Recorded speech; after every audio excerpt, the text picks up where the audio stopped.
Hey geeks, do you love comics, collectibles, and TCG? Well, here at Cardboard Cave, we have the place for you. Pass by Kapitan Granuja Comics and Games and find all your favorite geeky items there. Look for them at Facebook or Instagram or call them at 787-659-7003. A store blessed by Nicole Bolas. Hey everybody, welcome to another episode of Cardboard Cave Podcast. It's been a while since we've done one of these. At least I haven't done these in a while. So I'm happy to be back. I'm happy to talk some cardboard. I'm happy to talk about the end of days for WotC. But before I keep going, let me introduce the panel of amazing experts, starting with the most hated black player of them all, JP. You gotta be careful how you say that. Black color players, swamp players. Yes. I'm glad you're back. Thank you very much. And also our trash player, Chris. Hey guys, I mean, really, trash player? Come on, you can do better than that. Trash, gruel, disaster, gross, gruely stuff. Trash. Trash. If only it was gruel, that would be the worst. That would be the least of everybody's problems. I know, it's ridiculous. So how you guys been? All good? I've been pretty good. Yeah. Play some Magic. I I haven't played Magic in 2 months, so I don't know what Magic is anymore. Well, it's been pretty good. Yeah. I bought a bunch of. I can show you quickly the cards I bought. You bought a box and you bought stuff. The box wasn't good. I'm not gonna show the boxes aren't worth it. I'm just gonna show shit I bought but that's better because money gets you the shit you want. So I got like give me all the stuff that you don't like. Yeah, sure. I will. You don't want. I mean, I already bought this one, but I started with that one. I got the Spell Pierce. Nice. I got a foil. That's pretty nice. Yeah, I got. Let me see. I got this. Obviously, a Smothering Tide. I told you I needed that. Only card I've gotten so far is the Bitter Blossom. I forgot to place the order and start. That looks pretty. And nice. Finally, yes, City of Brass. I want to order a foil. Solid. Yes, so worth it. Because it's the same price as that one. Mm-hmm. Oh yeah, definitely, super worth it. And finally, Cavern of Souls, because I needed that beautiful art. I'm still missing maybe the Forbidden Orchid. I guess it's the only one that I might be missing too. And somewhere here is the Mana Drain. I just don't know where I put it. It's somewhere. Oh, it's here. Sorry. And the Mana Drain. Oop. Yep. Nice. So yeah, I got all the borderless ones that I essentially wanted. Again, Forbidden Orchid, but I can buy that one later. And maybe the Vidakian Ori. But then I was thinking maybe I don't need it. I mean, I do need it because it's artifacts that give flash to everything, so it's pretty powerful. But yeah, they're beautiful. The beautiful pieces. They already went up back in price. So if you didn't, at least the cards I want haven't shot up yet. Okay, good. That's good. Because I don't want any. I just want that nation, which is like it's already been reprinted several times. I want an Unearth, one of the common Unearth. Oh yeah. But like borderless foil. Oh, that one looks so nice. Yeah. I don't want anything like too fancy other than the City of Brass, maybe. Yeah. No, it's good. Obviously some of the mythics shot up again. So yeah. The green one, Allosaurus something. Shepherd, yeah. Shepherd was like 20 something, and now the normal one, not even like the borderless, just talking the normal one, it shot up to like 30 something, almost 40. And I started freaking out. I bought one because I'm like, I need one, and I was gonna wait till it went down, but it started trending upwards very quickly, and I got scared. So like, I may just buy the normal one. I don't need the borderless one. It was already going at 45. I'm like, I don't need it. It's fine. So I feel that if people, as I always say, the best time to buy from the new set is always the first 2 or 3 days. Yeah, it's already been a week, and everything kind of like all the borderless pieces went up. The Mana Drain and the Force of Will surprisingly went up very quickly too. So they went up like maybe 20%, 10% of their price at start. Yeah. But I'll say this: for anything that's not really sought after or it's mediumly sought after, it crashed so hard, ridiculously hard.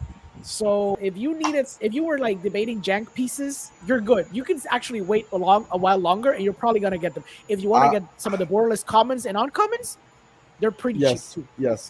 Those are the ones I'm mostly after. Yeah. But like again, I really wanted that foil etched Bitter Blossom. Yeah.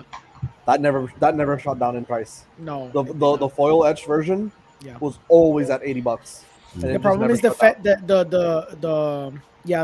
etch foils are the ones that appear the least in a pack. So even the collector boosters, you will get a shot at borderless like 2 or 3 times, but the textured etch ones usually be the one spin. Yeah, you get one roll at that. Is it etched or is textured foil like another? No, thing texture's even rare. Let's not even talk about texture. Yeah. It's insanely rare. But like the etch foils, it's like 1 per booster. You know those collector boosters are expensive. At least the borderless, they show up in the normal draft boosters and the collectors, so you get double shot at them. And I got like a couple of borderless ones. Ironically, my last booster, I was already kind of like sad because I didn't pull like amazing borderless cards. I did pull at the very end an Eldrazi borderless. But guess not textured? No, just the normal borderless. But guess which borderless one I pulled? Emrakul? Kozilek. Exactly. Emrakul's also the cheapest one. Yes, I know. It hurts double because I can't use it, and it's also the cheapest one. So I'm like, I got very frustrated with that box. It wasn't a total loss because at the price I bought it, which was $250 something, $260 something, I broke even. But I was. Well, considering the shipping, it was like $260, I think, $260 to $275 something. You got a crazy good deal. I couldn't get I couldn't get mine because there's suddenly shipping errors. And it's like of course there is. Yeah, of course there is shipping errors. Yeah, and it's like, oh no, we lost the box. Oh look, I found it again. It's now $350. Yeah, exactly. It's like no, I just can't. Luis says the end is nigh. Yes, it is. It's very close to nigh.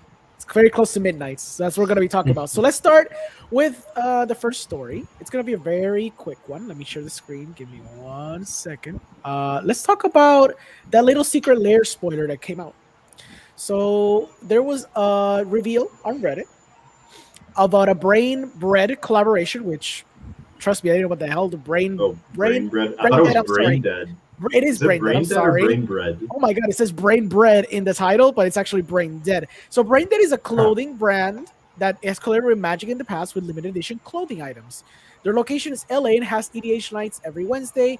This appears to be some promo they're getting, possibly for an event during the San Diego Comic Con. So we'll know in a few days what this card entails. So the card that was revealed is Diabolical Tutor in precious, beautiful old border, which probably has their own style, which is the man the head. Yeah, that's a art they do. That's the art they do. So it's very specific to them. I don't know. What do you guys think? I mean, Diabolic Tutor is not amazing, but it looks cool, I guess. And if it's like a freebie on Comic-Con. The more cards printed, the better. In this case, like if hey, I don't know, maybe they like this one legendary and they could do a special art for it. Like the more special arts, the better. I agree. So. It's pretty. Yeah, it's not an amazing card. I definitely wish it was a demonic tutor, but you know.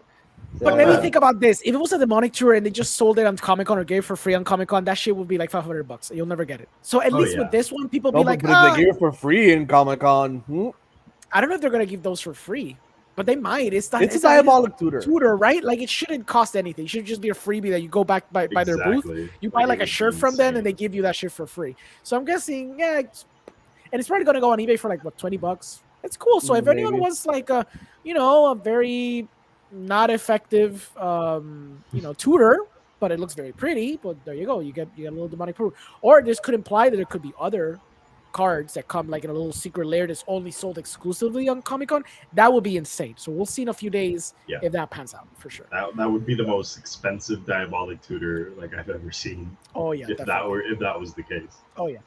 So let's go on to the other one. So the next topic, we're going very quick because it's just simple topics. So the other one was a very interesting one, which is the one where we start out. It's like a main topic of the day. Well, no, one of the main topics. So JP, explain to us what's going on here. There's a little tweet over there. There's been unconfirmed rumors of like the hidden treasures that are coming to a fall set in Standard.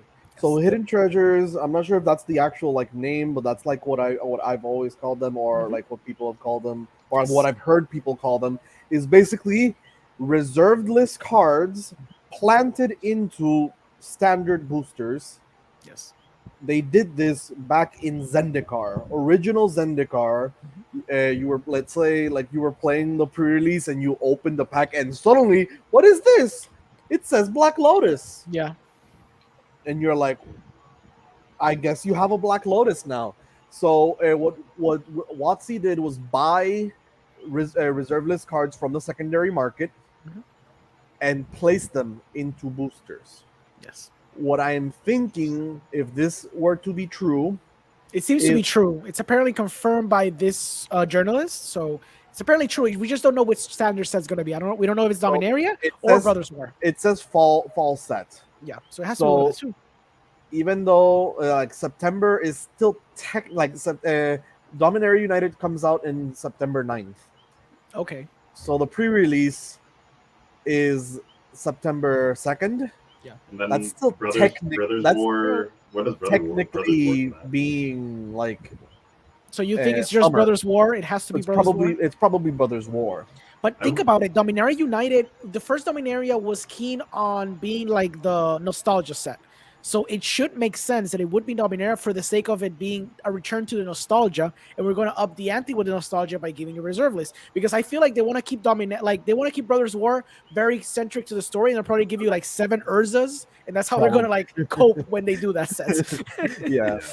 So. No, I really do think it's going to be Brothers War because I think it's going to be the one that's going to be more directly tied to the past in itself. I don't know what exactly is going on, like Magic story wise, but Brothers War, like Dominaria United, just sounds like it could be like anything happening in Dominaria. Like they could, like the new Gatewatch could be arriving at Dominaria for like the first time. It would be a lot of, I think it would be a lot of like the new Gatewatch's like first time in Dominaria.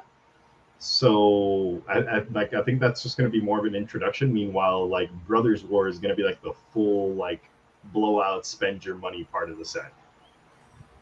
Either way, what I'm thinking of like distribution of the cards is original expedition style distribution. So in the original, like, so they did this as Hidden Treasures was a thing for Zendikar. Mm-hmm. When we came back to Zendikar in Rise of the Eldrazi, was it Rise of the? No, that was Battle for Zendikar, not Rise of the Eldrazi. But when we came back to Zendikar for Battle for Zendikar, we had the expeditions. It was the first time we did like WotC did expeditions. So expeditions were supposed to be 1 per case. Yeah. Like per case. That's what, 1 per 8 boosters? Like for 8 boxes.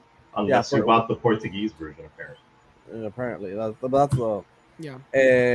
So it was supposed to be 1 per box. Like per case. Yeah. So if it's like that, then they won't be as rare, but it'll still be extremely rare. But maybe it won't be as rare as you might think. Other than like how many Black Lotuses did WotC really buy? Yeah. How many volcanic islands? Tropical how islands. Many Black Lotuses can you buy? Also, while making your money back on that set. But the listing, when we can check the listing right now. The listing just says that they bought like apparently a booster box of Urza Saga. See, that's the second thing I was gonna say. Yeah.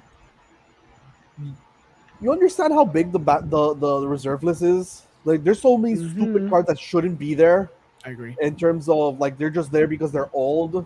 There you go. Here's the listing. The reserve list is pretty large. Yeah, it's very substantial. And it has a lot of jank, like a lot of trash. A lot of jank. Yeah. But if this Urza Saga thing is like true, then hey, Gaia's Cradle. And it gives merit to what Chris is saying, that if they would like buy a bunch of Urza Sagas, that implies that it's probably going to be in Brothers War, not going to be in Dominaria United, because it is relevant to Brothers War, because I think Urza Saga is when Brothers War happened originally, right? If I'm not mistaken, lore-wise. I really gotta double check on I that am not 100% on that. Like But was it- I'm keen on Magic lore, but I have not 100%. Not like, boomer magic. Yeah, like I haven't related like the sets to the chunk of lore, like Yeah, on yeah. where like each one is. Yeah. I always assumed that Ursa's like the Ursa block was the last time we saw Ursa. So I assume that if Brothers War is like essentially telling you the story of what happened, like in a more cohesive way than back in the day, where it was just like read the cards or read a book and then you'll know. Well, I thought it was like connected to what happened in the Urza block, but we'll see what happens. Yeah, I have the overwhelming fear that Brothers War and Dominaria United are going to be literal like time travel sets, like I think the Gatewatch going I've- back in time. Yep, I think exactly that's what's going to happen. And Yep. I feel so iffy about it, man. Like It's lore-wise, okay. Avengers like, Endgame did it. story-wise, It's fine. I don't know, Teferi man. does that shit, so Karn can temporal travel for free. boom. Just you know. Yeah, I agree with you, Chris. It's a cheap way to tell a narrative. Yeah, Very like cheap. Yeah. like I kind of like what they did with the Dominaria set because they delved into like the history of Dominaria while also like kind of making it fresh and new in a lot of ways. Yeah. And if they can do that like again in a way in which like it feels like fresh and new while also having that like old Magic feel, then when it comes to the lore and like the characters you get on your cards, I think that's it's pretty cool. Like I think that's pretty cool. But just like going to like the cheap, like, oh, we're going back in time. Mm-hmm. Like I don't know, man. I don't know. If they And don't, especially, I'm especially uncomfortable with the idea of bringing Urza back into the narrative. Oh, I'm just pumped about that. I want Urza I to want have a his card. I don't want him to come back to the story. My 'Cause dream it's just is cheap, man. No, It's no, no, cheap. no, no, no. What I want is just a beautiful borderless Force of Will again, and it's gonna be Urza and Jace high fiving as Dominaria is exploding behind them. I want that to be the card. And if not, I'm gonna make some artist put it in a proxy for me and just give it to me. If Urza, we're going like it's Brothers War, Yeah. all I'm excited for, the only card I'm extremely excited for, is for my girl, Yawgmoth. my baby, Okay. Yeah. Ashnod, Actually, I just remembered Yawgmoth isn't around by because but- it's the Brothers War and Ashnod is Mishra's second hand. Yeah. So we're gonna get like a legendary. It's not gonna be a placewalker or a legendary creature for sure. If I can't run it as if she doesn't sacrifice, and I'm gonna be so sad. But taking into account the original Commander Legends, Mhm. they did a list of commanders that did not make the cut. Yeah, we remember. We covered that. Mhm. Some of them were placed into the following sets, Mm-hmm. and some of them haven't appeared yet. Yeah. One of those was an Ashnod's card. Yeah, that's true. I think it's also going to be worth looking into a bit more of those arena exclusive cards to see if any of those cards that we talked about actually made the cut in like the digital only versions rather than like actual cards for the set. I can confirm you for the most part that no, not because I know the exact answer, but Mhm. because arena specific cards are using arena specific mechanics, and the cards that we covered That through is a good point. are using normal mechanics. Actually, quick fun fact about arena exclusive cards: they actually released the Commander's Baldur's Gate set in arena, but instead of using all these cards that have like these like commander mechanics, they changed them up to arena exclusive mechanics. So for example, you have like the legendary that has background that makes you be able to tap all your tokens for mana, has a completely different like effect in arena. Like in arena, she has like hexproof from artifacts, and instead of choose a background, she has another ability. There was cards that they use the same artwork, and then they just exactly change the name slightly, and they have abilities where they change colors and shit now. Yeah. Oh, I didn't Yeah. see that one. Oh Yeah. yeah. That's pretty cool. We have six-sided cards now, basically, right? I saw Yes. that. Essentially, Yeah. That was like the That's, joke. I It remember was a that meme one. because there's a page. There's an actual meme page Mhm. of. I sent this to Fish because he hates that card. The white legendary. Yeah. That's a human protector. I Mhm. forgot his name. For Ministrad. Yeah. Audric? Starts with an O. Audric. Audric. How could you forget Audric's So name, so my so bro? Audric has the red white version, Yeah. and people hated that version so much that they yes. memed it and they kept adding versions of him. And Yeah. there's a Wow. page where you can randomly keep seeing different versions of them. It's just meme the hell out. That's It's amazing. Yeah. hilarious. It's hilarious. Yeah.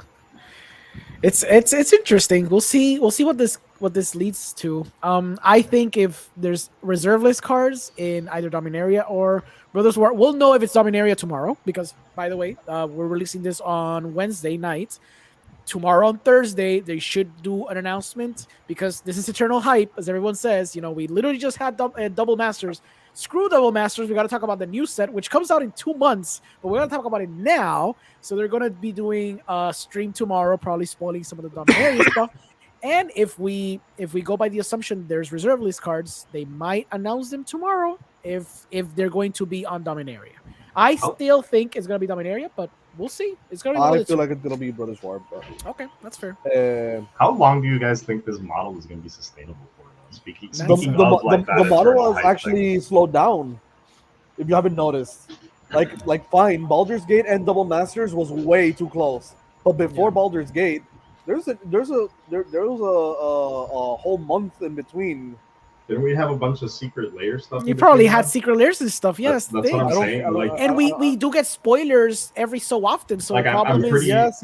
I'm pretty sure that But was also when I got like it's been the a bit slower. It's been a bit. it's only been slower. a bit slower because the 2 sets they were supposed to have already announced had to be pushed back to October, which I was guess. the Universes United whatever Warhammer thing, Yeah. and also the Unfinity. So they were Exactly. supposed to be released like back in February. I pre-ordered that stupid box months ago. So that was probably like March or April was going to come out, and now it's been pushed to October. Same thing with that maybe, other. maybe Commander that's set. why I mean, it feels like isn't That's the only April, like- reason. Yeah, Isn't April like the premium date for like silver border release? I agree. Which is no longer Civil Border because they want to sell the set. So now you're gonna have 50 cards that are actually playable. Plus that's the whole reason why I bought it. Plus the the lands. the shock lands. lands. Yeah, shock lands. So good. Yeah. Yeah. So I think it only slowed down out of necessity, not because they actually wanted to slow it down. Exactly. So the problem is Which- when Dominaria comes out, we're gonna have a bunch of sets be like back to back because we're gonna have the aforementioned 2 sets that I said, and I'm pretty sure we're missing the Lord of the Rings set. Is that coming this year too? So No. I think we also so it's No, not no, gonna that's what I it's think the right beginning of next year then for sure. Yes, yes, Okay. yes, That's the 100%. thing. Yeah, so that's the thing. It's gonna be, and there's probably commander sets in like commander, sets of 4 commander decks are gonna be spliced through these other sets too. We're gonna have the jumpstart stuff. So we're gonna have the jumpstart coming from Dominaria onwards too. So Yeah. So it's like a little breather right now for like nonstop. exactly. I think it's also because like in a lot of ways, when you're like mid-July creeping into August, business in general just slows down. And then like this year specifically with like inflation and all the other crap that's been going on in the world, like business has slowed down like everywhere, man. Yeah, not even whales can buy Magic anymore. It's kind of getting a little insane. You got to think about gas. Yeah, right. I know.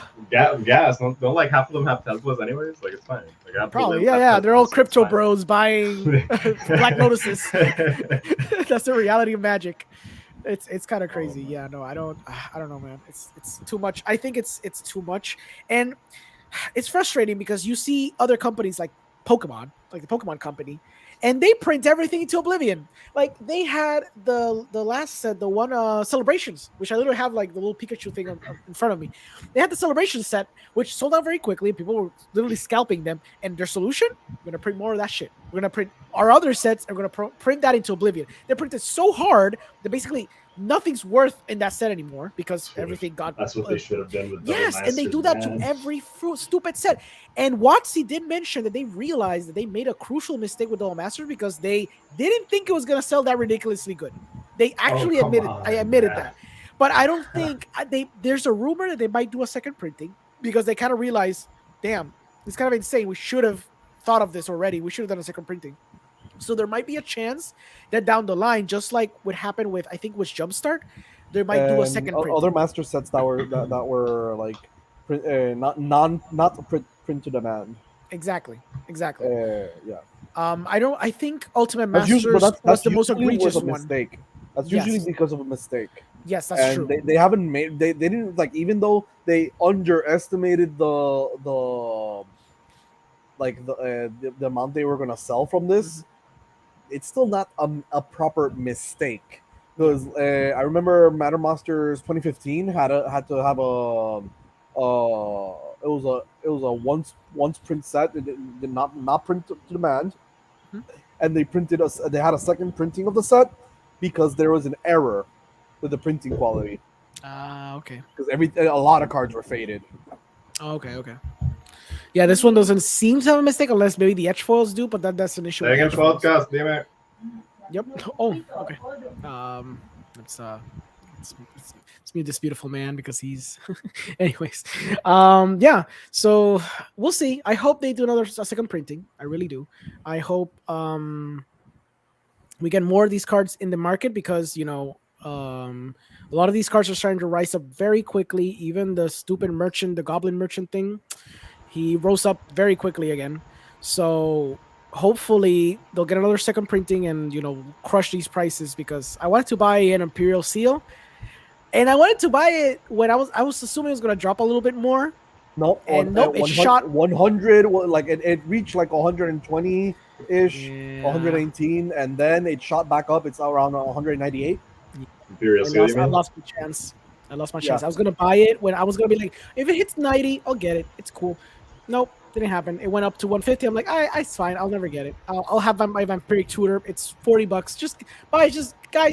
Buy. I got a Vampiric Tutor for like 33. So exactly. Just get a Vampiric Tutor. Just get a Demonic Tutor, and you're good. You're literally, it's better. Honestly, this is literally an inferior Vampiric Tutor that should not have been $120 or 100. What 50, 60 right now? It's insane. It shouldn't be anywhere near like $60 or $80 like at all. It should it's not. a $20 card, and even then it's like no, it's not a $20 card. It's a good, but it has to be cheaper. It has to be cheaper than Vampiric, but it has to be cheaper than Vampiric. $60, dude. What do you mean $60? Demonic Vampiric Tutor puts it in your hand, and Vampiric Tutor's at 30 and does it better.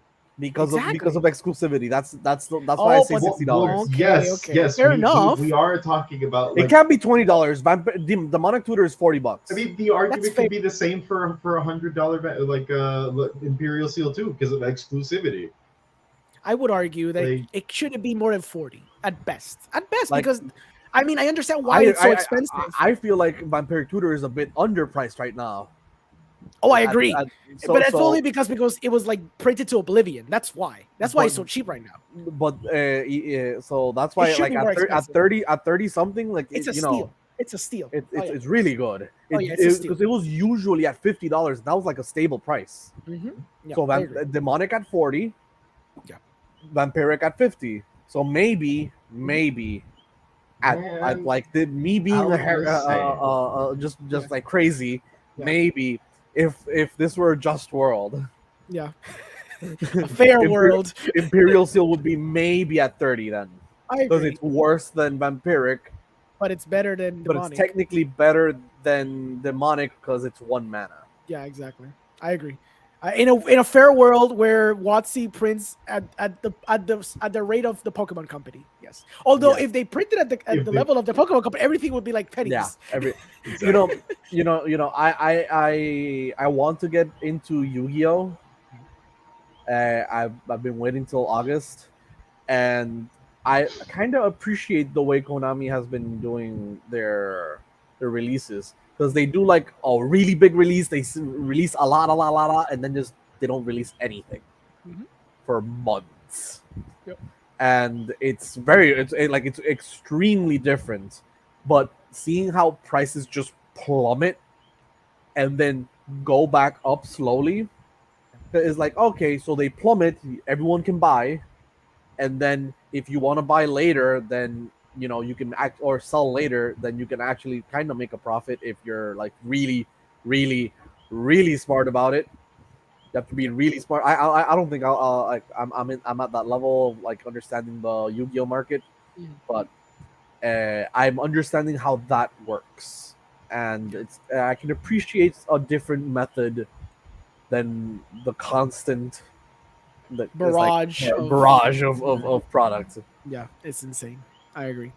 Well, let's get to the next topic. So the other topic we wanted to talk about is Or move on. I it's kinda pretty wanted brief. to do Oh a yeah, go ahead. Quick test. Go ahead. Yeah. Can you hear? So you can hear me. That's mainly the test I wanted to do. Yes, no, we can hear you. It's fine. Because I was like muting on the headset, and I guess StreamYard doesn't care if I mute on the headset. So now I know. You gotta fix that. You gotta mute Yep. yourself normally. Don't worry. Oh, yeah. So the next one. Let's go. So WPN announced in their page that they're changing Magic product languages. Started with Dominaria United. So go ahead. So That's one way to put it. they want to publish the game in 8 languages, and they're eliminating 3: Yes, go ahead. Russian, Korean, and Chinese traditional. Mhm. A lot of cards were very, very popular in the Russian language. A lot of cards were popular in Korean, as per Orengo telling me. But my problem, or at least the way that I've heard another content creator talk about it, is the problem with Chinese traditional. So the differences between Chinese traditional and Chinese or like I'm not sure if it will be the correct to say the modern version of Chinese or Mandarin specifically, or what the specifics. They evade me right now, but I remember this content creator talking about how he's seen and he has had both Chinese traditional and the non-traditional cards, and there are problems with how you say some things, and there could be a possibility of how there could be mistranslations, and mistranslations could lead to gameplay problems. Yeah. So it's not a 100% thing, but he gave an example of a few cards, and he showed the differences between them, and they could be it could be a problem. It just happens to not be a problem specifically because they don't know how exactly WotC is going to address this issue. I mean, it does mention like right in that same page, right, that stores in Korea, Taiwan, and Hong Kong will still be able to sell the English language version of the product. Yeah, no, I mean, yeah. Do you know? How do I put that? Like, English is the standardized language for Magic, so exactly. So I feel like that'll definitely help a lot getting over that language barrier problem that the content creator was talking about. The content creator you mentioned. But then again, I don't live there, so I could definitely be wrong as to like how from like the way I see it, because I live like in Puerto Rico and all of our stuff is in English. sometimes in Spanish.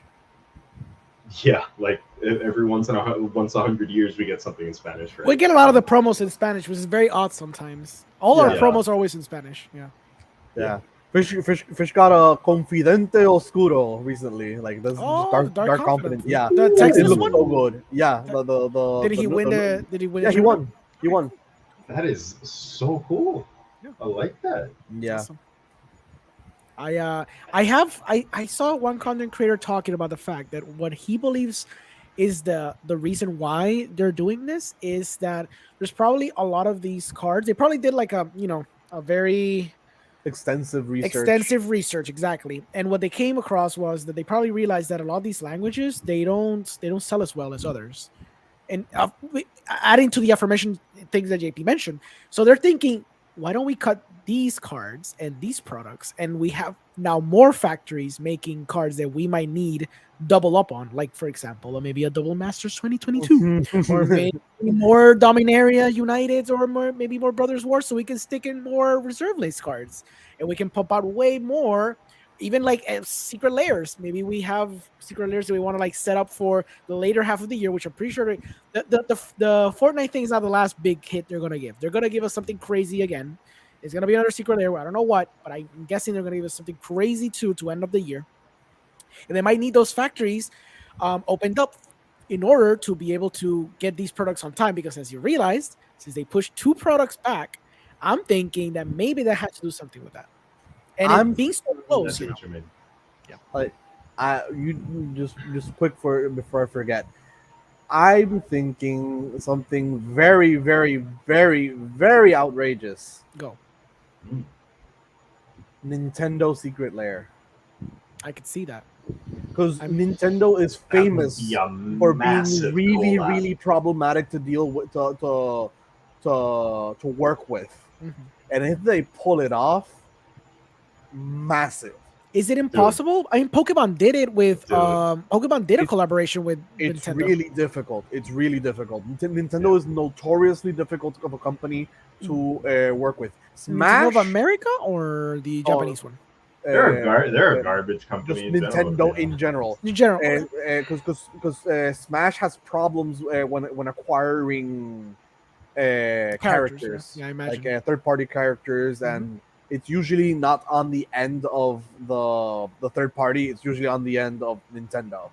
Yeah. Fun fact. I think the only character that I heard like the reverse with that like the other company was the pain in the ass to deal with was Sora. Yeah, Cards, Square Enix. Yeah. That was actually really funny. It wasn't even Square Enix. It was apparently Disney who was like, "Oh, we just didn't like the idea of having like a character associated with us in a fighting game." And I'm like, "What? You're insane!" Like I've seen like Disney characters fight. What are you talking about? Like in other games and stuff. Like, whatever. That's kind of insane. Yeah.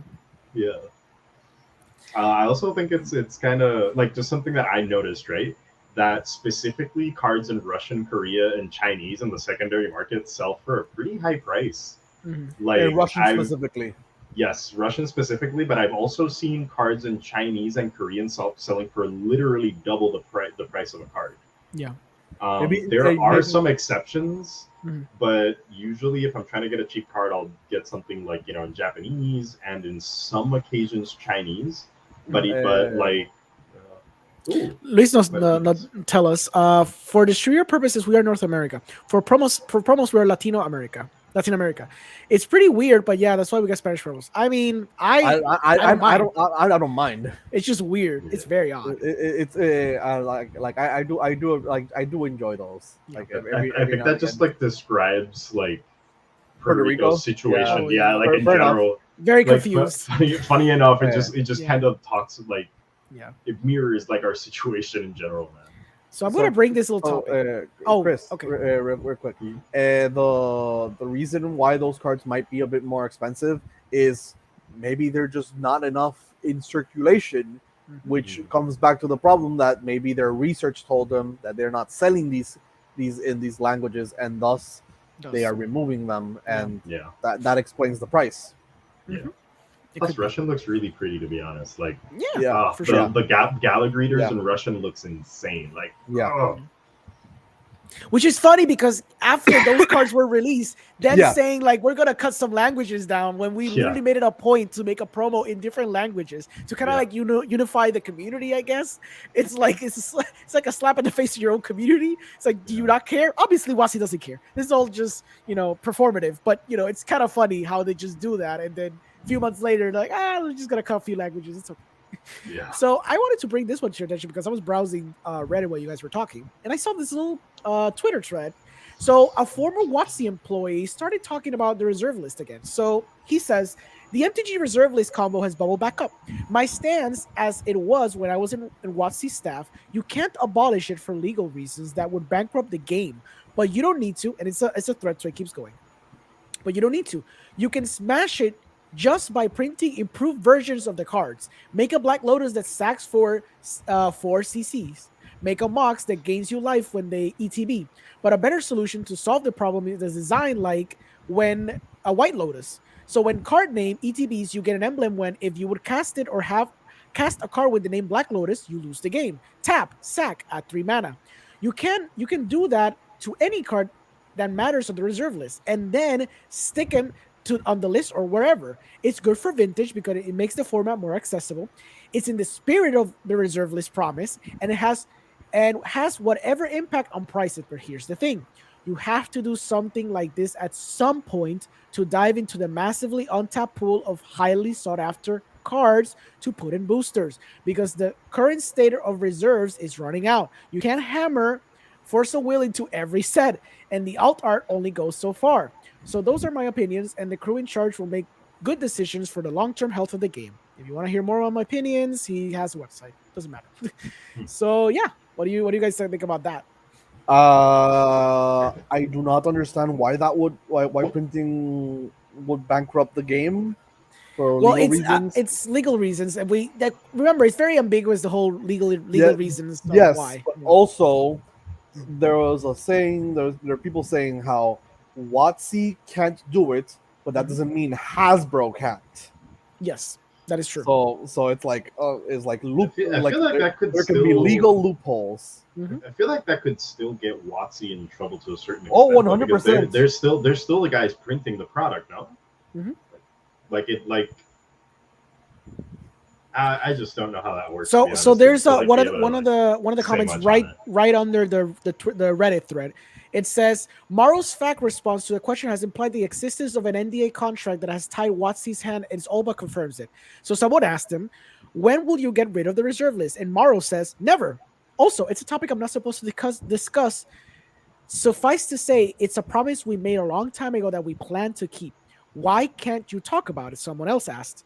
My inability to discuss it negates my ability to answer this question, but I can't talk about it. Next question. So Maro has suggested the very fact that there has to be an NDA place years, probably decades ago, where they just can't because of some stupid reason, they can't just do it. It just seems to be as simple as that. It's stupid. I agree. Maybe his solution, the one in the Twitter thread, maybe that solution of having like a White Lotus that you just play it, but if you just play a Black Lotus later in the game, you just straight up losing the game.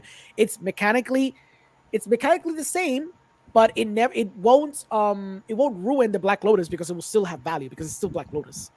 So that could be a solution. And if you make it more expensive too, like if you're making a more expensive card, if you change a little bit of the, like for example, they made Joe Lotus, nothing broke. I mean, understand? Like nothing was. There was some controversy with that. For example, when they like literally made up a whole new Mox when Mox Diamond was like in a Magic product. I remember that was like a thing. Oh right, Mox Diamond. Yeah, you're right. Mox Diamond, right. Like they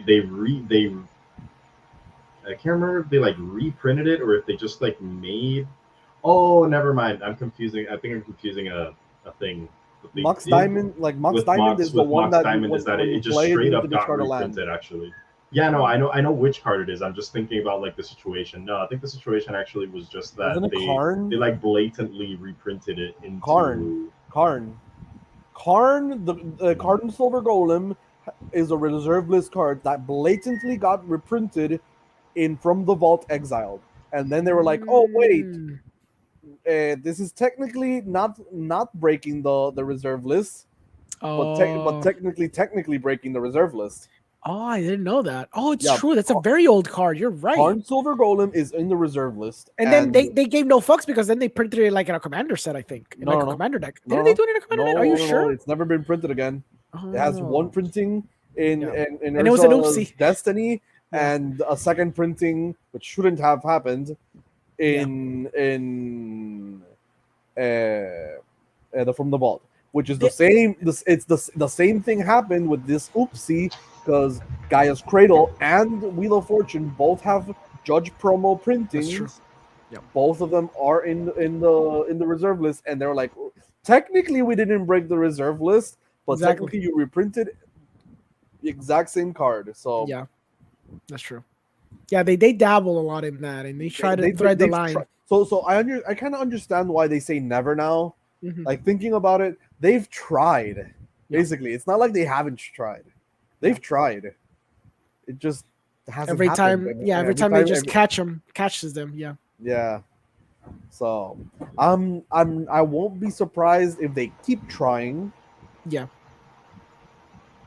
They're gonna keep pushing. It might bite them in the ass eventually, but yeah, I think they're gonna keep pushing and see where you can can go. land. Yeah. Yeah, for sure, definitely. I mean, I think they've kind of proven Mhm. where they can go with printings of stuff like growing rights of Itlamok and Jewel Lotus. That doesn't count. I don't think growing rights counts. Okay, why not? Growing rights exactly. is just an absolutely different card. You can play Gaia's Cradle. Mhm. You can't play growing rights of Itlamok and just add mana. You need to wait an entire turn. Okay. It's not an entire turn though. It's just not the until your you end flip step. it- you But flip it at the I end do step. get what you mean. Yeah. Not wrong, but at the same time, it's still it's still in the vein of same thing with like It's similar, but not the the two same. color card that like when you tap it, it does like it adds like one like it's a Tolarian Academy in the back, that kind of stuff. Mhm. It's similar, but not too similar. So I mean, you could also make that same argument for Jeweled Lotus. I mean, it's similar, but it's yes, exclusive for Commander, but and because it has such a niche in Commander specifically, because it's only for your Commander. Yeah. If the card were Commander exclusive, but not specifically say that it has to be your Commander, it would be a broken card and it would be used elsewhere. So Yeah. Yeah. So yeah. the other thing I just saw, they're doing Infinity previews at the Rosewater San Diego Comic-Con panel this Saturday. So it's briefly announced in the weekly MTG. So they're doing a little panel, and the person at the end said they'll probably reveal the stickers mechanic and the booster packs without the black dot blocking the hype. It will be fun for a live physical reveal. Yeah. So there's a little hot take. My hot take is that hold on. WotC, Stickers mechanic? I haven't heard of the stickers mechanic. We don't know. We haven't. We haven't. It's like, We're gonna see. You haven't heard of those stickers mechanic. Neither has anyone else. That doesn't work in WotC. If we're going with the idea of what I saw recently, the Pokemon Company do. So Yes, in the last set of the Pokemon Go set, they the Ditto released thing? the Ditto thing. So they might do something stupid like that. So you know what could be? Let's go crazy with this idea. Reserve list? No. What if they do that stupid shit where they literally list cards? What if they put stickers of like Black Lotuses That's and boosters? insane. People freak the fuck out, and then they're like, "No, guys, it's okay. It's like a little Ditto." Oh no! Oh no, man! You did it. That would be like the ultimate troll thing to do. I was thinking about that in like the positive way. You Oh just, no, completely I'm in the messed with cynical me way. now. No. So for our listeners who don't know, Pokemon did this thing where they would have a card and it would be nice and foil, and it'll be a different card, and then on the bottom you see a little symbol, and it's a little Ditto. You feel the card, and it kind of feels like it's off by a bit, and then it kind of could peel, and you peel it off, and on the back it's just a Ditto. It's just a Ditto. Granted, they didn't do it with like expensive cards or like really powerful cards. It's just like Beatoofs and stuff like that, but it's still like it's hilarious and nice. And it's cute. But knowing WotC, they'd be like, like that rare or something, you pull it off, it's like, oh my god, it's a Black Lotus, then you like peel it off. No, it's just a jank silver boulder card that I can't use. I think it'd be way worse if it's like oh, like cool, like I got like this really good mythic, and then it's like, oh, it could be one of the reserve list cards, and it's just like one of the trash reserve list cards. Oh yeah, for sure. That would be so funny just to like meme. It's like, on oh people. yeah, I got a $60 card. Oh nope, just went down to 5 cents. Yeah. So I wanted to show one last thing before we get to the other topic, which is funny because I think it was shared by a couple of our friends before. It's the EDH ban list point system at the local LGS. This trended a little bit on their the Twitter. point system was fine. It's the ban list. That's the So let's go have fun with a little ban list. So they banned everything. Mana positive rocks. Yeah. That are banned are Mana Crypt, Soul Ring, Mana Vault, Mox Amber, Grim Monolith, Mox Diamond, Chrome Mox, Mox Opal, Jeweled Lotus, and Lotus Petal. Yeah. Let me pull up the Let me give me just 1 second because I have the actual image so you can see it in its full glory. I think this is it. There we go. There we go. So then we have the free counter spells that are banned. We have Fierce Guardianship, Pact of Negation, Force of Negation, Force of Will, Foil, freaking foil, man. Thwarts Dwarfs and Days. and Days. Yeah, it's insane. Oh god. Then we got the two CMC tutors that are under our badge. So basically every tutor you can imagine, all the tutors or the other color tutors. Not the 3-mana tutors. Yeah. Demonic Consultation, Diabolic Intent, Entomb, Imperial Seal, Mausoleum. It's insane. It's just insane. Then we got extra turn spells that are banned. Basically every turn spell you can ever imagine.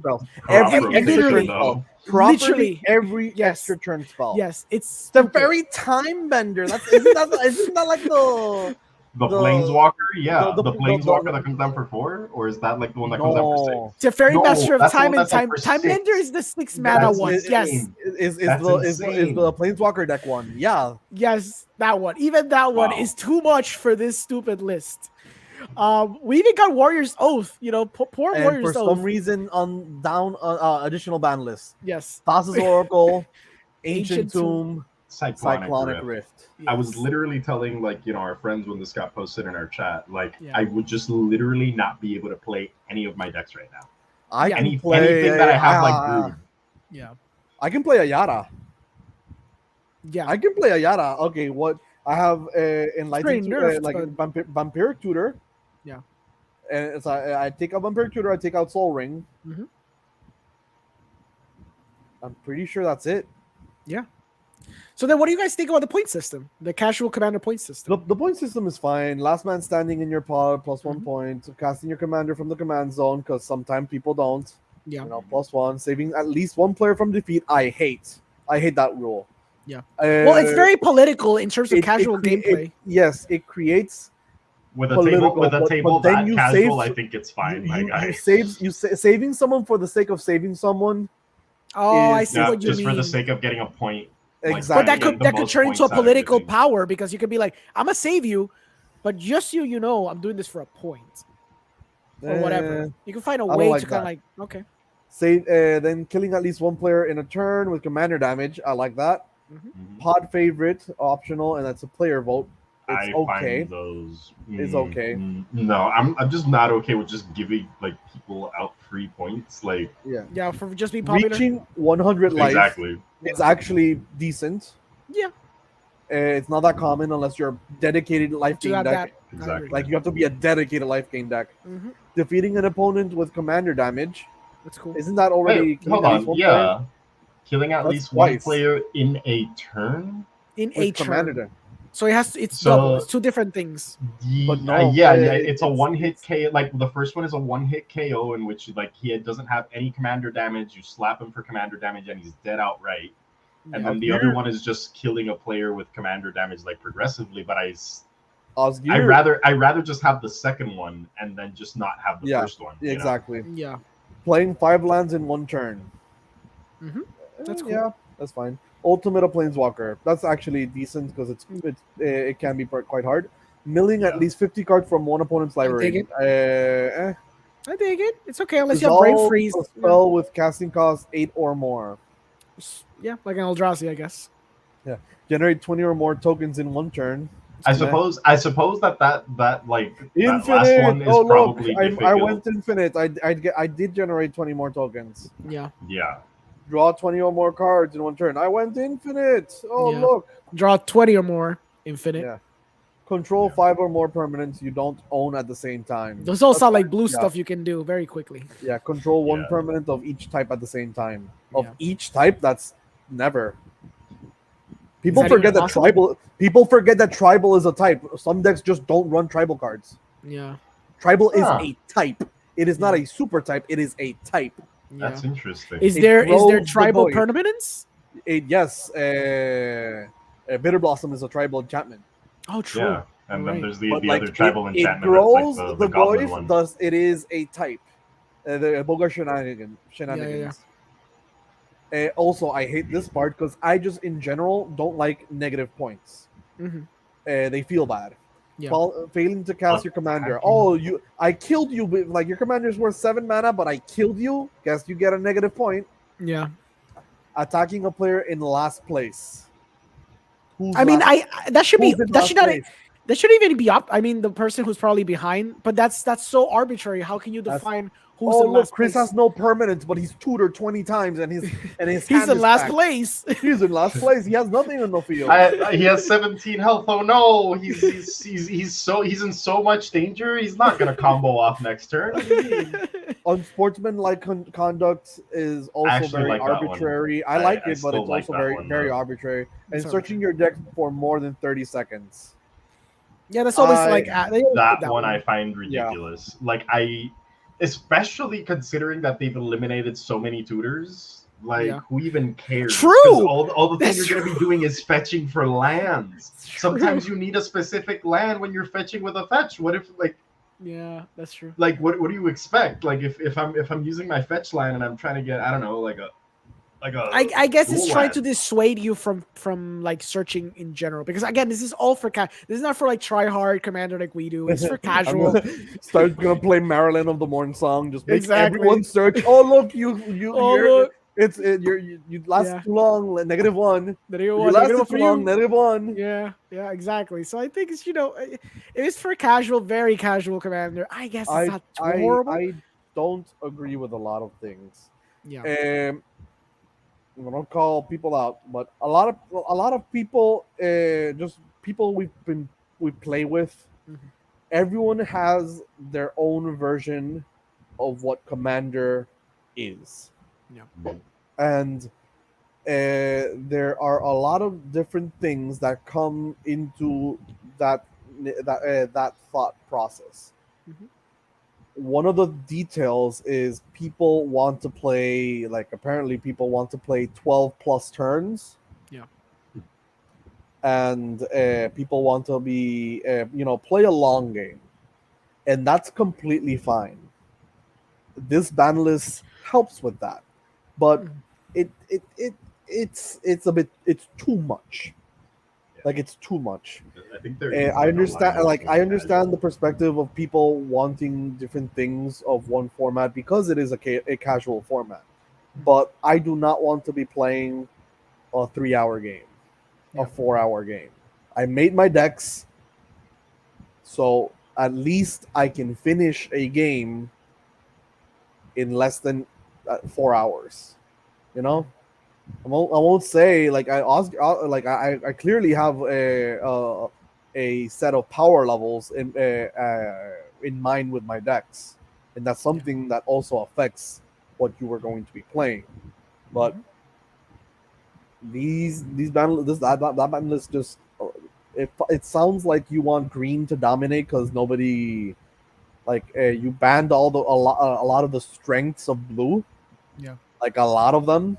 Considering the counter spells being one of them, and the extra turns, which is mostly blue stuff, which is mostly blue stuff. Yeah. So you nerf blue a lot.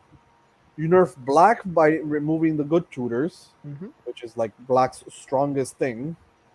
But you keep the broken cards, that stuff like Necropotence, and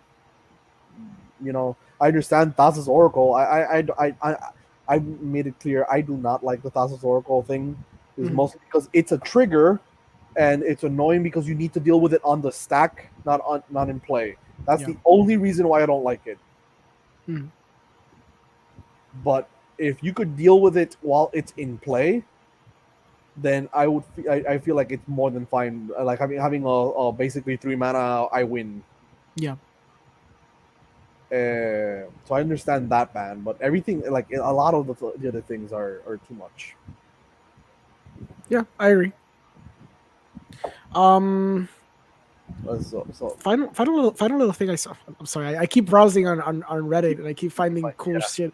So I don't know if you guys saw this. Secret layer inclusions that are yes. We talked about that. About that. Yeah. So there's this guy. He got he's a Slivers artist. He actually, I think he made the art for Slivers, for some Slivers, and he has collected all of the Slivers. Mhm. He has all of them, as in all of them and all printings. He collects Oh them. wow. Okay. So he got in one of those secret layers. He got one of those, and he was like, I already have this, but it's in it's basically almost one of a kind, Yeah. considering there was no other in the market at the moment. Mhm. That's the second one I've seen. Like Yes. the other ones. Yeah. I don't like that they are not shown, that they are very very very hush hush basically, because Mhm. before that I didn't even know these were in circulation.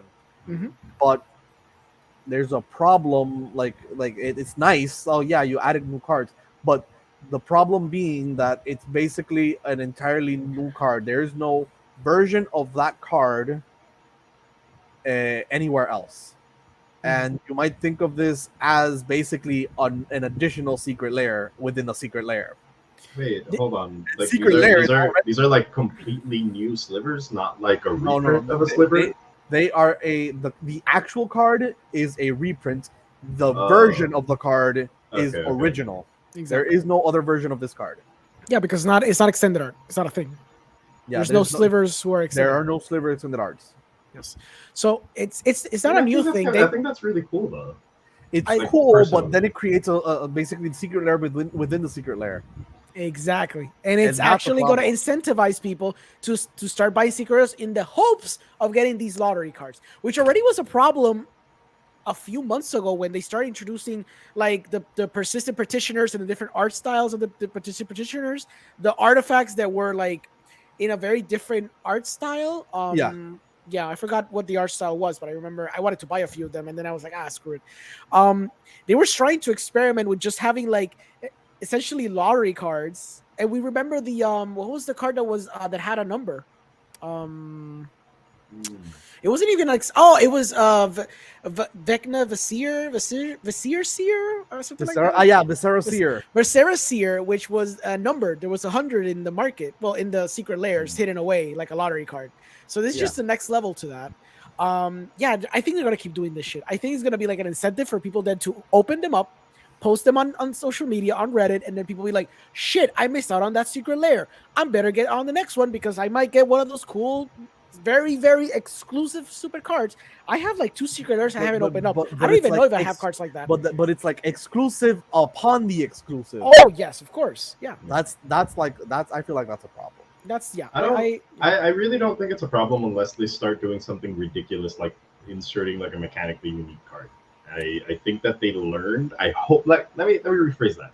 I hope that they learned from their mistakes with the Walking Dead secret layer and aren't planning to put mechanically unique cards in like this kind of thing. And let's say that something like that did happen, I would hope it's some Heroes of the Realms or like silver bordered stuff, like not legal for play. Yeah. Like that would be stretching it, but up to that point, I don't think it's like an issue or they should just stick the old boxes with the art that they did for MTG Online. Just stick one of those boxes. Just fuck it. Yeah. Fuck it, Watsy. Yeah, doesn't matter. Sure. Just go nuts. Just you know what? Say just make Hasbro it gold did border. Yeah, just put a gold Say border. Hasbro did it. Yeah, put a gold border. Put in the back. Those things that you like. Like Chris said, the Heroes of the Realm. Yeah, just put like a Heroes of the Realm thing, or just put secret layer in the back. Just stick it in the back, and that's it. Just fuck it. That'd be amazing. Will it also be like one of the peel away ones? So yes, so and then the joke is it's just a persistent petitioner. That's it. Oh yeah. Oh man, Watsy's insane.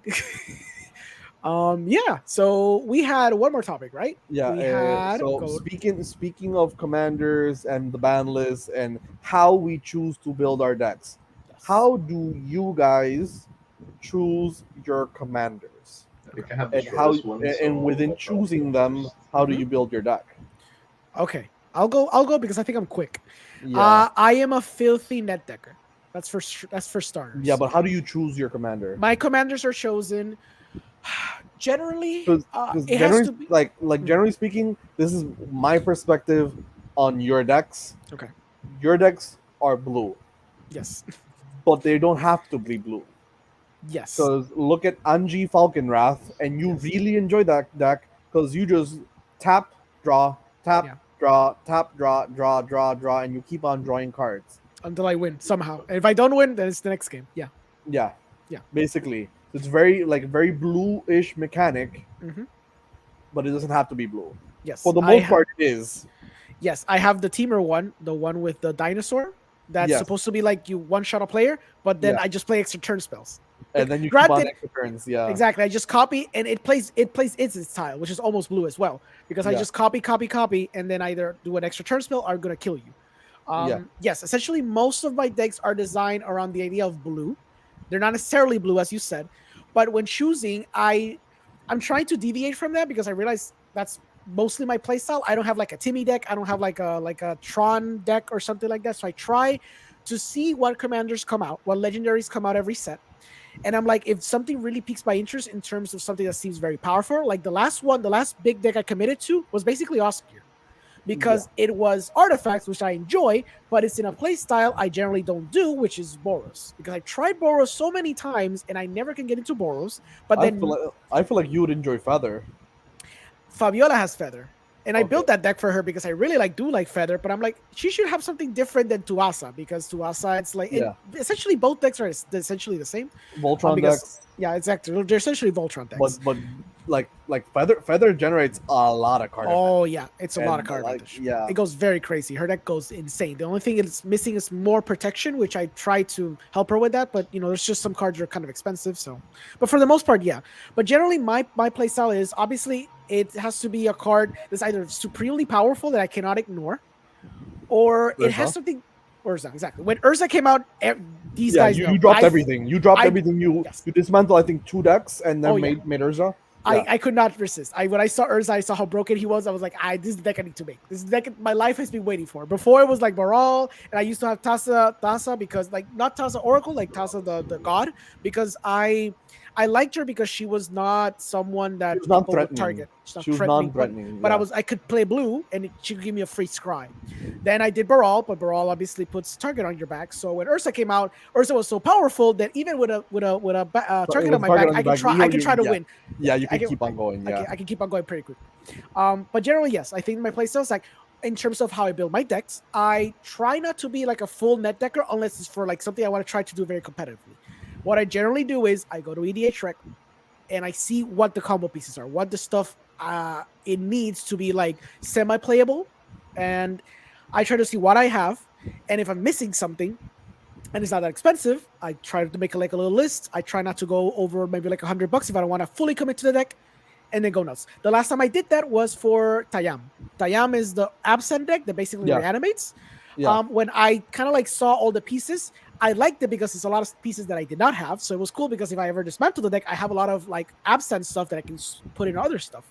So when I saw like the whole stuff that I needed, it was roughly like $80 or $90. That was like during the early days of the pandemic, which kind of like everything kind of like went downwards because no one knew. So I actually got a bunch of like really good shit like Bloom Tender and stuff when Bloom Tender was like very low. Now it's like rising up. It's kind of like DVA because it got a few reprints at the time when I bought it. And I bought a lot of the fetches during those times, which again were cheap. And then I built a deck. Okay. So that's usually how I do it. If it's blue, the good thing about blue is I have multiples of every staple you could ever imagine for blue. So if there's something more stronger than Urza, then for sure I am already set up. Like I don't think There's gonna be something Who stronger. knows, man? Not anytime knows? soon. Not anytime soon. Yeah. I don't know. Brothers War is coming along. They're currently neglecting blue a lot, to be honest. That is true, but Urza, I mean, hey, they're gonna print an Urza card in Brothers War. Now the thing is, my theory is it might not be as powerful as Urza. It might be complementary to the Urza we already have, but I am praying that they do a secret lair and they have Urza in an alternate art style, alternate border, alternate everything, because they've done it for basically every secret lair. They've always had a secret lair that kind of connects to the standard set. They did that with Shriso New Capenna, so they've done this as a pattern. So I'm guessing they're obviously going to print probably Mishra, Urza, Yawgmoth. They're probably going to do all those characters in different art style, a very unique art style. So I'm probably going to get another Urza again for my collection. But yeah, that's how I do it. Chris, how do you do it? How do you decks? How do you do everything? Before, like my my deck building and like how I choose my commander has changed more recently. Before that, it was just whatever seemed like janky fun. Even when it was a really good commander like Golos, I remember just building jank and then slowly making it into a freaking monster. Like I enjoy stuff that I can Frankenstein and just kind of like mess with it as much as I want, which is what I did, for example, with Golos and like my Rubinia deck and stuff like that. Rubinia was just there for the colors. Like there's a lot of commanders that I played originally, literally just because it was in the colors that I wanted, and like it's a good stuff deck with like the necessary like stuff. Now, now I've just been looking for commanders that just kind of provide dopamine or value, as some might call it. So just like if I can get rewarded for literally just playing the game, that's what I want to play. I played Baral and like actually the deck that spoiled me first was Joyra. So Joyra is just you cast a historic spell, you draw a card, and I'm like, oh wait, I'm getting rewarded with card draw literally just for playing the game, for playing the deck. Cool, awesome. Then I moved on to Baral, and then like I'm drawing cards, like I'm getting value out of countering spells. I'm just playing blue essentially, like what most people would define as blue, right? Which is just like, oh, it's gonna stop me from playing. And then from that, I moved on to Lear. Again, same concept of like being rewarded for playing the game. Like I'm already doing something that blue wants to do. It's cast instants and sorceries, and I would play a lot of extra turn spells, and I could cast them again from my graveyard.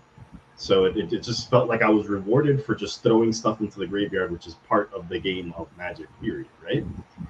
And yeah, I guess that's pretty much it. Right now I'm playing, for those who didn't already know, right?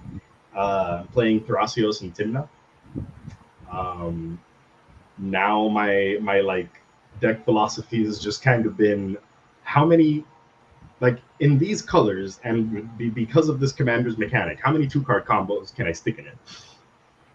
I'm currently in the process of like getting a Rings of Brightheart just so I can get another 2-card combo with Basalt Monolith in there, just because Kinan's already in there, so might as well have another option. What about you, JP? So I've placed myself in a niche within the niche. So I play Sacrifice. Sacrifice. I started my first commander deck was a black deck. There's a reason why John introduces me as the master of the dark arts. I had a black deck, a red black, a black white deck, a black red deck, a black blue deck, and a black green deck, all at the same time. All revolving around the sacrifice mechanic. All revolving about sacrificing. Although each one was different. So I like the sacrificing mechanic.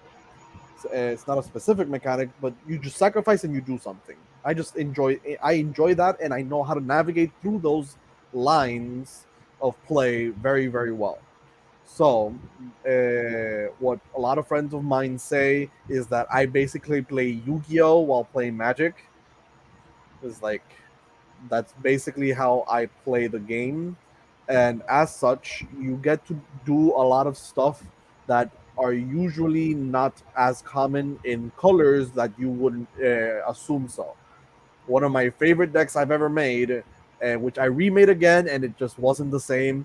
It was Safi, Eric's Daughter. Safi, Eric's Daughter is a green and a white for a 2/2, and you sacrifice her and target one other card.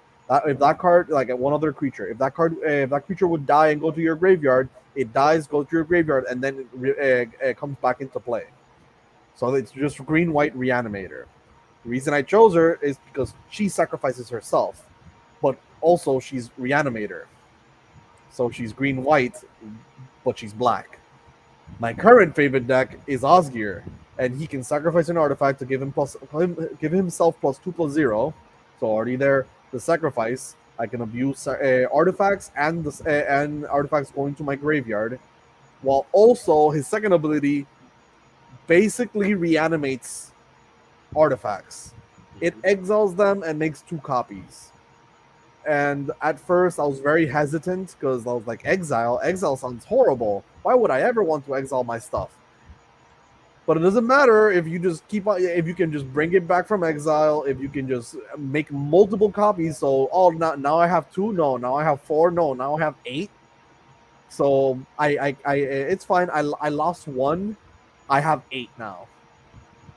So it's mostly due to the sacrifice mechanic. Not right recently. I've been thinking about expanding my Repertoire.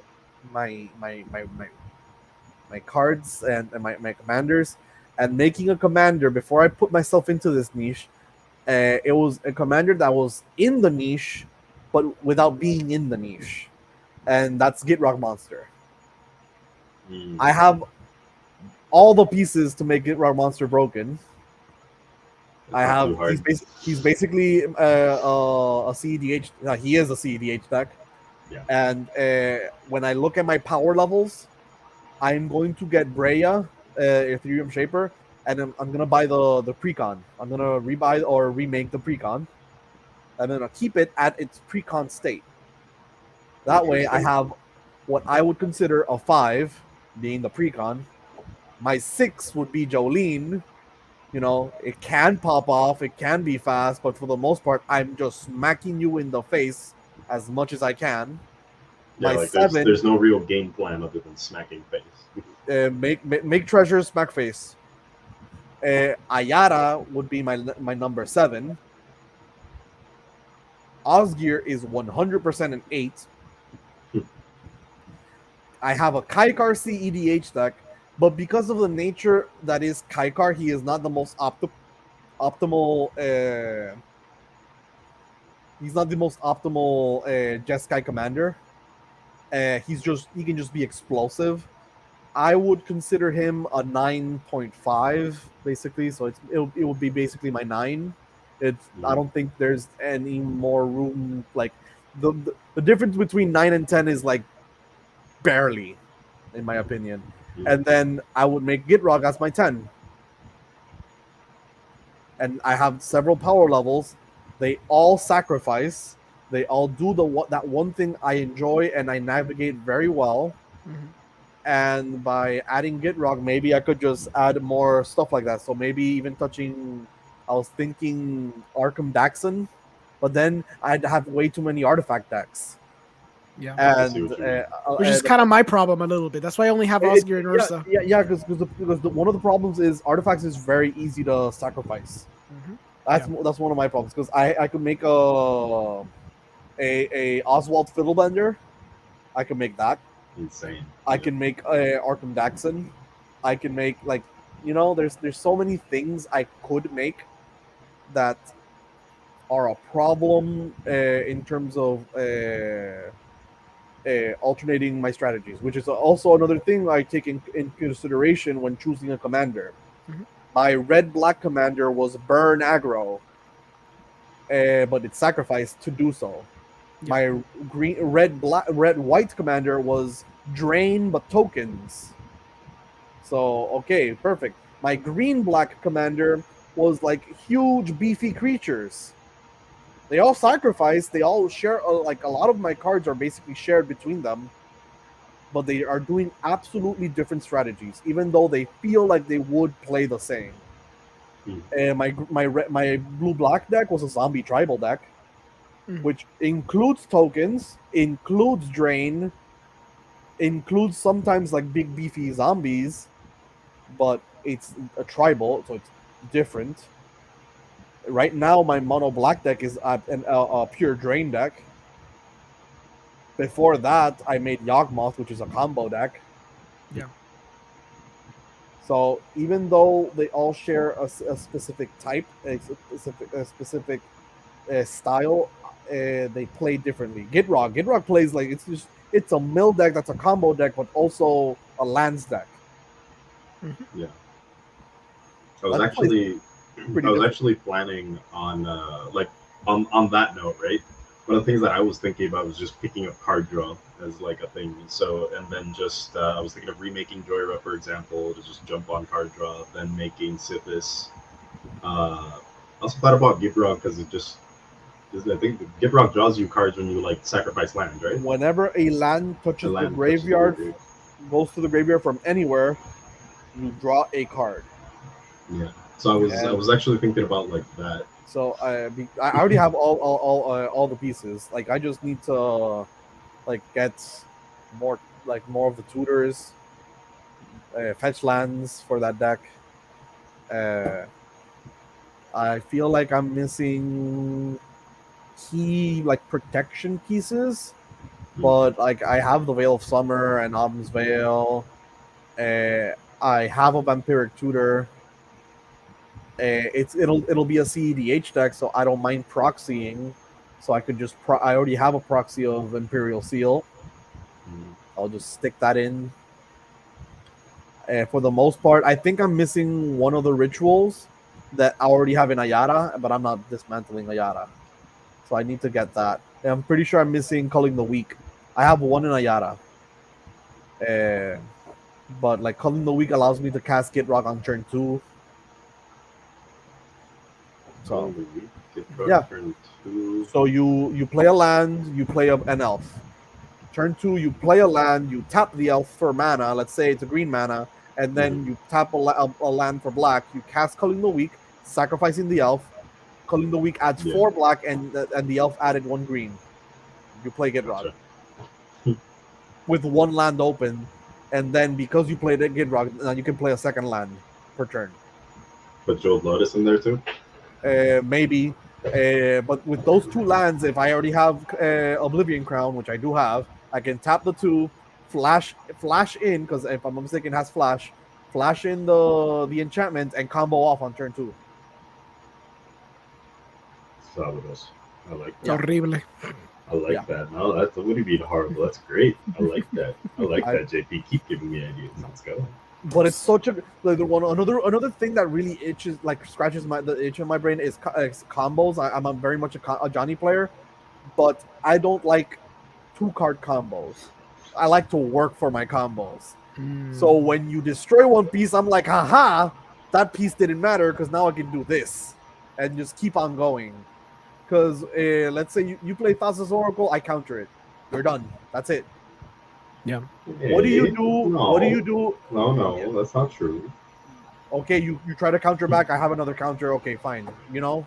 No. But like, if you're gonna, like I've always said, if you're gonna run a 2-card combo in a deck, sure, you can just optimize the living crap out of it and make that your only game-winning combo. But why not have multiple 2-card combos? That's what I agree. Yes, I agree with that. yes, fine. You have multiple 2-card combos, but I stopped your 1 combo. What do you do if I have Rings of Brighthearth and Basalt Monolith? I automatically generated infinite mana, but then that doesn't win me the game. Then I have the top, and then I'm trying to draw my deck, but that doesn't win me the game. So I play another thing, and another thing, and another thing, and you don't know what to like. You could stop one thing, but I could keep on going even though you stopped it. Because the entirety of a combo is a machine, and there's several working parts of the machine. I want to throw an asterisk because if someone allowed you to have Basalt Monolith and Rings of Brightheart, that player already should have been tossed to the side. To be fair, I exactly. just drop them down in one turn. I want Rings of Brighthearth in play so I can activate Osgir and copy his ability. Rings of Brighthearth works normally in the deck, and also Basalt Monolith also works normally in the deck. No, I know. So you see Basalt Monolith, you see Rings of Brighthearth. Oh, I destroy it. Okay, Osgir just gonna copy it now. I have 2 of them. What you gonna do? I guess so. I'm just saying, like, if they allow, like, no, I know, but if they allow you to do that, and you just have top, that you're just gonna win anyway. I've done it on turn 3. That's disgusting. Yes, I mean, to be fair, it wasn't my fault. I played. I had an explosive start, but I was dead on cards. I didn't have anything. I just had Osgir in play and some mana rocks, and then someone wheeled, and I wheeled into Smothering Tithe plus a wheel. So I played Smothering Tithe and wheeled. And that's it. That's Smothering Tithe plus wheel is usually game. Yeah, well, if you have stupid opponents, of course you're gonna win. They windfalled because they were ahead of me. And then why would you windfall if you're ahead? Because you get more cards. No, if you're a literal disadvantage, why? They emptied their hand. Windfalled, emptied their hand again. They're in a winning position. How they did not win on the spot? They wheeled twice and they dropped both their hands all the way through. They're not playing power level 10s. Because someone They else shouldn't stopped have them. done a stupid wheel. Someone else stopped them. They shouldn't have done a wheel if you're seeing an opponent who just literally has nothing on board and nothing in I hand. also feel like I could have killed a him lot on of board. times. A lot of times, like Windfall is the kind of card that I personally only like playing when I can do something ridiculous, like drop a what's it called, like a Notion Thief, or like drop a like a Narset, Smothering Tide. Hullbreaker Horror. Hullbreaker. No, that's too much. That's too much mana. Yeah. But my idea right now in my decks is trying to have several power levels. Yeah. I'm hoping one of the new precons eventually brings like a sacrifice commander I can just buy and maybe just keep him as a precon and have like like 2 precons, that way I could have 2 precons, so 2 level 5s, 2 6, 2 7s, 2 8s, 2 9s. I don't think 2 9s or 2 10s. That's a bit too much, but a bit too expensive is what it is, more than anything. No, it's like too much because like there's another problem is like your play group. My current play group right now, I'm pretty far from you guys. Like I mean, my current play group plays at a lower power level. I'm dominating with Jolene, and it's not their fault. They're good players. They just don't have the cards for it. Yeah, because they've been playing for a while. They just don't. They haven't placed like money into the game. They've been slowly getting back into the game. My favorite deck is Osgir. Osgir is like, it does everything I want. Draw ramp, combo, super convoluted. I take 20-minute turns. You can look at me, draw my deck in Boros. Yeah, mine's Urza. Oh look, I'm doing black things in a non-black deck. That feels like, oh yeah, I love that. Mine is Urza because Urza's like a dream come true. Urza does literally everything I've ever wanted in Magic to do. You draw, you win on the spot. He's like a combo piece. He's blue. He's blue ramp. He's blue ramp and a combo, like a winning piece, like a combo piece and a winning piece on his own. We've talked about how like whole Reacher, why he needed to be banned. Because you gave a resource denying card to blue that also ramps them. Yeah. And blue ramp is the one, like ramp is the one thing blue shouldn't have. Yeah, it's insane. There's entire decks built around High Tide. That should give you enough detail why blue shouldn't have ramp. Yeah. Oh yeah. Urza came along and he stole my heart. What about you, Chris? Okay, so the reason I turned to the dark side is because my favorite deck ever got the living crap banned out of it, and that was Golos. So that would technically be my favorite deck. However, more than Crinkle? I'm very surprised. No, man. Like I suffered. I suffered Golos. I like suffer Golos every day. It's just that now I've moved on to ridiculousness. So I guess that the deck that really became my favorite deck out of all the decks I've built, like post Golos, was actually Viral. Wasn't it Lear? You sure? They're basically the same deck. Yeah, like the way I had them built. The way you had Lear build, like you previously told me, you like if you could play Lear forever, that's what you would do. Yeah, but I've been playing Viral in Arena, and I've been kind of like shifting more towards Viral. But then again, biased because I've been playing it more often. Yeah. Like right now, I had to depower Lear, as you guys like saw in like the last podcast, and I'm kind of iffy on it. Yeah. Because even when trying to play Viral at a lower power level, it just felt better. Last time I did target you because you were the only blue player, and I knew John couldn't stop me. So no. Yeah, no. But I did like take down Lear a bunch of notches. Like it's not the same deck it was when I like. It's missing a lot of the tutors that I have in like a lot of the blue tutors that I put in Gracios Timna, and it's missing some of the rocks and stuff like that. Because the way it was originally, like between Viral and Lear, because the good thing about Lear is that I don't really depend on other people playing for me to play, which is why I prefer Lear in a lot of ways. But honestly, getting rewarded for countering spells feels really good. Feels so good. just value for stopping the opponent. It's always good. Yeah. Yeah. Morale's pretty powerful. I mean, that's the one I used to play a lot before Urza. So I get you completely. She's like, nope. Oh, I draw. Nope. I keep drawing. I keep getting my nopes every turn. Just Exactly. stopping you all along. I used to run like what was it that I originally ran it with? It was like 20 something counter spells. Like, Yeah. It was ridiculous. Yeah. So yeah. Anything else you guys want to talk about or good? No. Okay, awesome. Like Chris, so where can the people find you? You can, just like everybody else, find me here in the Cardboard Cave podcast. You can also find us, by interacting with us on our social media. I like do keep a lookout on like Facebook and stuff, even though I haven't posted much. But you can also find me on my Twitch every once in 100 years. I keep playing and forgetting to like turn on the stream, but someday soon I'll pop up again. JP, where can they find you, my guy? You can find me here in the Cardboard Cave podcast. Also, you could find merch at Enphase. John makes them, and they are pretty cool. You get pretty cool deals. Alejandro, where can they find you? You can find me here with you guys. Now I'm a little more. I have more time now, so I can be more in the podcast. You can also find me at the Movie Guy. You can find me at Cinemas Podcast. I have an episode coming up on Saturday.